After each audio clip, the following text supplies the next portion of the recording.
I used to believe betrayal was loud. I thought it arrived with shouting, slammed doors, red eyes, and confessions that shook the walls. I believed love ended dramatically, like in movies, one explosive moment where everything became clear. I was wrong. Betrayal is quiet. It slips into your life like dust. You don't notice it settling until one day you wipe a surface you thought was clean and your hand comes away dirty. My wife, Sarah, and I had been married for 8 years. Not a perfect marriage, no real one ever is, but a comfortable one. The kind built on routine, shared jokes, and an unspoken agreement that we were a team against the world. Every morning, she made tea while I toasted bread. She liked hers strong, no sugar. I liked mine sweet. We argued about it jokingly every single day, like a ritual that reminded us we were still us. She worked as a marketing executive at a private firm. I was a project manager at a construction company. Our schedules were busy, sometimes exhausting, but we always tried to have dinner together. At least, we used to. The change was so gradual that I didn't recognize it as a change at all. She started coming home later. Not every day, just enough that it felt normal. Campaign deadlines, she'd say, dropping her bag near the sofa. Client meetings. I believed her. Why wouldn't I trust, once given fully, doesn't question small things? She laughed less at my jokes. She checked her phone more often. She started taking it with her even to the bathroom. When I noticed, I brushed it off as stress, or maybe a new habit. We still slept in the same bed, but something invisible lay between us. Conversations became shorter. Silences grew longer. Yet if someone had asked me then whether my wife could ever cheat on me, I would have laughed. Sarah wasn't that kind of woman. At least, that's what I told myself. The first crack appeared on an ordinary Tuesday. I came home early that day unexpectedly. A site inspection had been postponed, and for once the universe gave me a free evening. I bought her favorite chocolate on the way home, imagining her smile when she saw me. The house was quiet when I entered. Too quiet. Her shoes weren't by the door. I checked my phone. No message. No missed call. I texted her, "I'm home early. Everything okay?" No reply.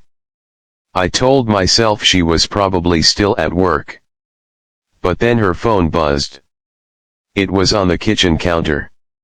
Sarah never forgot her phone.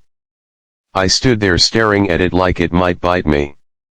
I told myself not to touch it. I told myself privacy mattered. That trust mattered. Then it buzzed again.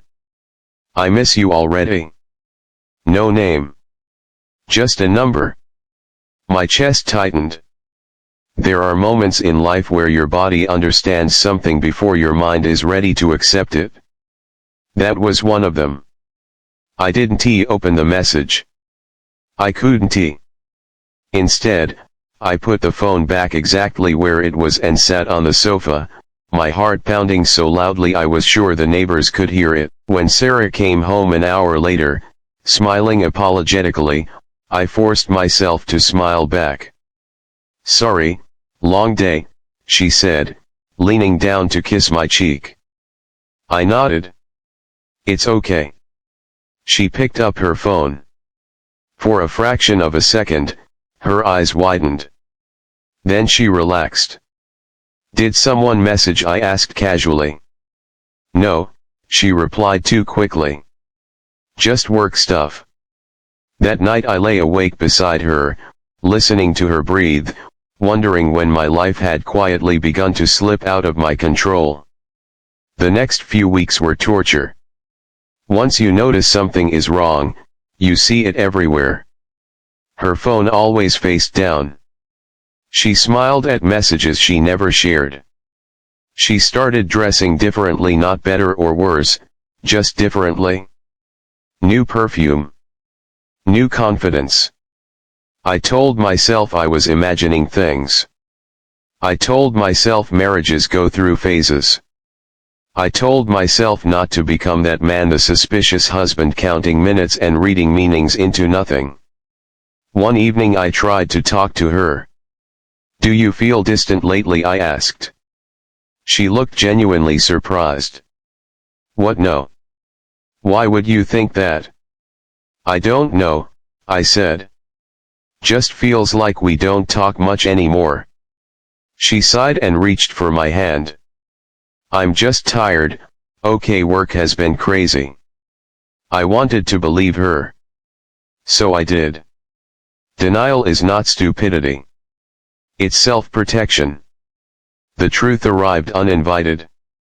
It was a Sunday. Sarah was in the shower, and her phone lay on the bed. It buzzed again. This time, I didn't look away. Last night was perfect. Same place tomorrow. My hands trembled as I picked up the phone. I crossed a line I never thought I would. I unlocked it. The messages weren't subtle. They weren't accidental. They were intimate, detailed, affectionate in ways she hadn't been with me in months. Inside jokes. Nicknames. Plans. I scrolled until my vision blurred. The shower turned off. I placed the phone back where it was and sat at the edge of the bed, feeling like I was about to throw up. When she came out, wrapped in a towel, she noticed my face. "What's wrong?" she asked. I looked at her, the woman I had loved, trusted, built a life with. "Who is he?" Her face drained of color. Silence filled the room. Then she sat down. "I didn't plan this," she said quietly. That sentence hurt more than if she had shouted. "How long?" I asked. 4 months. 4 months of lies. Of shared breakfasts. Of pretending. Why? My voice cracked. She hesitated.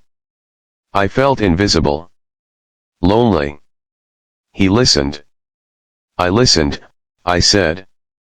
I was right here. She shook her head. Not like him. There it was. The comparison. The knife twisted deeper. The days that followed were a blur. Anger. Sadness. Disbelief. Shame. I couldn't eat. I couldn't sleep. Every corner of the house reminded me of what we had lost. Friends noticed something was wrong. I lied. Sarah cried. She apologized. She promised it was over. But apologies don't erase images from your mind. Trust, once broken, doesn't shatter, it dissolves. One night I sat alone in the living room, staring at our wedding photo. We looked so sure of each other. I realized something then. Love isn't just about staying. It's about dignity. The next morning I told her I needed space. She begged me to reconsider. "I still love you," she said. I believed her. And that was the hardest part. I moved out temporarily. Therapy helped. Time helped. Some days were unbearable. Others were quietly peaceful. I learned that betrayal says more about the person who commits it than the one who suffers it. I learned that healing isn't linear. And I learned that sometimes the end of a marriage is the beginning of self-respect. I don't hate her. I don't love her the same way either. The day I found out my wife was cheating didn't destroy me. It changed me. And sometimes, change, no matter how painful, is the truth finally stepping into the light.